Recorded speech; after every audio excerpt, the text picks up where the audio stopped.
इस बिलाल की हिम्मत कैसे हुई मेरी बेटी का नाम अपने मुंह से निकालने की। और इसका तो मैं वो हश्र करूंगी कि ये याद रखेगा।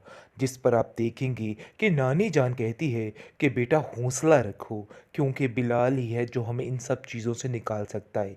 इसलिए हमें ज़रा उसको आसरा देना होगा और उसको कहना होगा कि तुम फिक्र मत करो, मैं तुम्हारा रिश्ता उसके साथ ही करूंगी, लेकिन इससे सारे काम निकलवा लेंगे।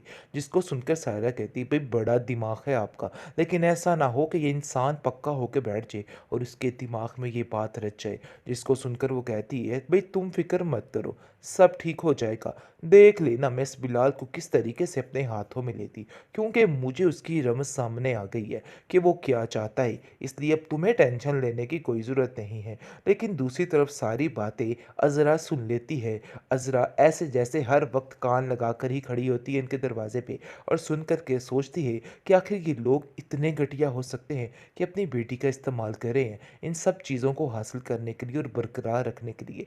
लेकिन वो कहती है कि मैं अर्शी के साथ ऐसा हरगिज़ नहीं होने दूंगी, चाहे जो मर्जी हो जाए। जिस पर आप देखेंगे कि वो बहुत ज़्यादा परेशान होती है और अपने घर वालों से बात करती है कि फूफी जान देखिए क्या कर रही हैं, क्या क्या तमाशे इधर खेल रही हैं। जिस पर आप देखेंगे कि फ़रत कहती है कि नहीं, हम आशिक के साथ ऐसा कुछ भी नहीं होने देंगे।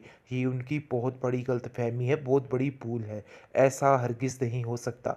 जिस पर आप देखेंगे कि कहती है फूफी जान कि सायरा मेरी बात गौर से सुनो, मैं तुम्हें साफ साफ बता दे रही हूँ, ये रिश्ता हम नहीं करने वाले। लेकिन अभी कभी भी अपने मुंह से बिलाल के सामने या किसी के सामने ऐसी बात मत निकालना, क्योंकि मैं उसके सामने यही कहूँगी कि मुझे ये रिश्ता मंजूर है। इसलिए कुछ भी बोलने की, कुछ भी करने की ज़रूरत नहीं है। ये बात तो तय है। लेकिन फ़रत कहती है कि किस कदर घटिया लोग हैं, ये लोग तो पैसे के लिए कुछ भी कर सकते कहती हैं। है कि पता नहीं ज़रा भाभी किस हाल में है और बेचारी किस तरह से अपनी ज़िंदगी गुजार रही हैं। मुझे तो उनको सोच सोच के पता नहीं क्या होता है। इस पर आप देखेंगे कि सब कहते हैं कि नहीं, वो बहुत ही बहादुर खातून है, वो अपने आप को बड़े अच्छे तरीके से संभाल लेगी। लेकिन दूसरी तरफ फूफो जान बहुत ज़्यादा परेशान भी है कि आखिर ये क्या हो रहा है, क्योंकि वो तो कुछ और चाहती थी और ये कुछ और ही बन रहा है। और वो आयशा से इस बारे में बात करती है, और कैसी कैसी मुझे साफ साफ बताओ, ये क्या माजरा है। आगे से वो कहती है कि बस मैं भी आपको बता दे रही हूँ, अगर कोई ऐसी बात अब सामने आई तो समझिए कि ये सारी बातें अदालत में ही जाएंगी, और मैं इस बातों को बताने से बिल्कुल भी गुरेज नहीं करूँगी। यानी कि वो पूरा पूरा साथ देगी, इज़रा को रज़रा को कहेगी कि आप परेशान मत हो, सब ठीक हो जाएगा, और उसका पूरा पूरा साथ देने के लिए तैयार है। और इज़रा को भी कह देती है कि आपको बिला वजह परेशान होने की कोई ज़रूरत नहीं है, मैं आपको इन सब बातों में साथ देने के लिए तैयार हूँ, और इनकी सारी जो बातें हैं इसको पर्दापोश ज़रूर करूँगी और आपका साथ दूंगी। जिस पर इज़रा कहती है कि हाँ, मुझे यकीन है कि तुम ऐसा ही करोगी, लेकिन ऐसा ना हो कि ऐन मौके पर तुम इन बातों से बदल जाओ और सारा मामला ख़त्म हो जाए। इस पर वो कहती है कि नहीं, अब ऐसा नहीं होगा। लेकिन नज़र आप देखेंगे कि ऐसी ऐसी बातें सुनती है और सुनकर हैरान हो जाती है, और कहती है कि कोई इस तरह का भी इंसान हो सकता है, क्योंकि आशीष को एक एक बात बताती है और कहती है कि ऐसा हुआ, ये हुआ, वो हुआ। जिसको सुनकर वो कहती है कि मेरी तो हैरत गुम हो चुकी है, आखिर ये क्या मसला बन चुका है। तुम देख लेना कि बहुत जल्द ये लोग खुद ही इस चीज़ का इजहार कर देंगे और सबके सामने यही जाहिर करेंगे कि इन्होंने ही सब कुछ किया था, क्योंकि अब बहुत सख्त आपस में इख्तलाफात इन लोगों के बढ़ चुके हैं और वो तंग आ चुके हैं। लेकिन कुछ समझ ही नहीं आ रही कि वो क्या करे। दूसरी तरफ आशी इस बात के लिए नहीं मान रही है, लेकिन अब देखेंगे कि अजरा कभी इस घर में अब दम घुटता है और उसको समझ ही नहीं आ रही कि आखिर वो क्या करे। लेकिन फिर भी उसने सोच लिया है कि वो हिम्मत नहीं आ रही। फूफो जो नजरा को कहती हुई नजर आ रही है, अरे बीबी जान जल्दी से अपनी इद्दत को ख़त्म करो, निकलो यहाँ से, चलती बनो, क्योंकि मैं तुम्हें मज़ीद यहाँ पे बर्दाश्त नहीं कर सकती हूँ। लेकिन नजरा किसी और ताक पे बैठी हुई है, क्योंकि है तो वो शातिर औरत। दूसरे तो बेचारे लोग यहाँ से चले गए, लेकिन वो ठान लेती है कि नहीं, बहुत जल्द इसका सारा चेहरा बेनकाब करके ही रहेगी। क्योंकि जैसे ही आप देखेंगे कि वो अस्मा को कॉल करती है और कहती है कि अस्मा देख लेना कि ये काम बड़ी ही चालाकी के साथ हो गए और इनकी अपने ही ऐसी फूट डलेगी कि सारा मामला ठीक हो जाएगा। जाएगा। तुम्हें बिल्कुल भी परेशान होने की कोई भी ज़रूरत नहीं है।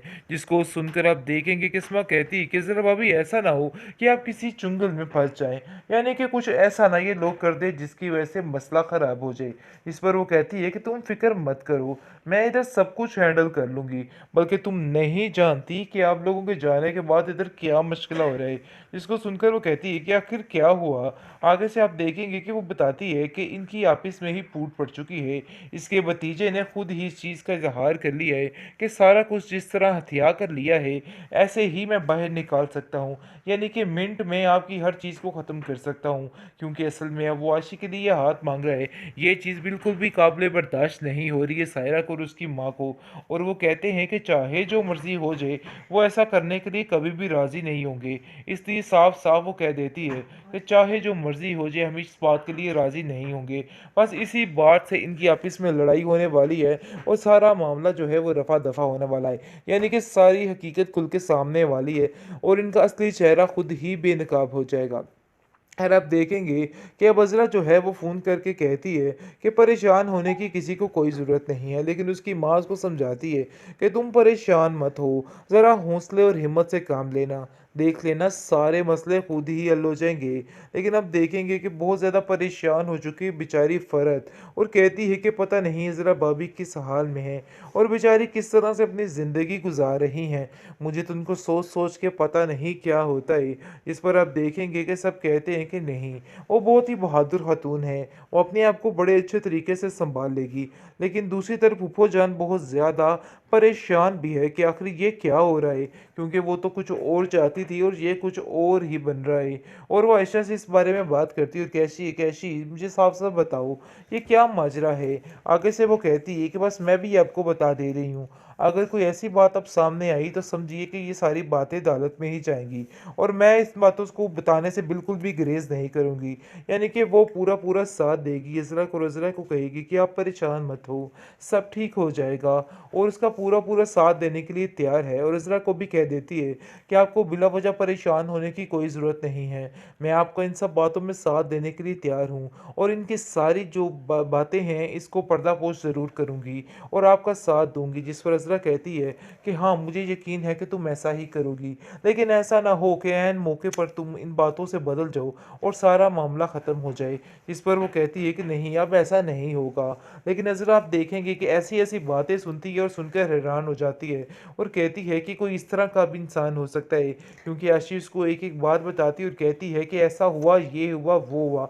जिसको सुनकर वो कहती है कि मेरी तो हैरत गुम हो चुकी है। आखिर ये क्या मसला बन चुका है? तुम देख लेना कि बहुत जल्द ये लोग खुद ही इस चीज़ का इज़हार कर देंगे और सबके सामने यही ज़ाहिर करेंगे कि इन्होंने ही सब कुछ किया था। क्योंकि अब बहुत सख्त आपस में इख्तलाफात इन लोगों के बढ़ चुके हैं और वो तंग आ चुके हैं, लेकिन कुछ समझ ही नहीं आ रही कि वो क्या करे। दूसरी तरफ आशी इस बात के लिए नहीं मान रही है, लेकिन अब देखेंगे कि अज़रा का भी इस घर में अब दम घुटता है और उसको समझ ही नहीं आ रही कि आखिर वो क्या करे। लेकिन फिर भी उसने सोच लिया है कि वो हिम्मत नहीं हारे।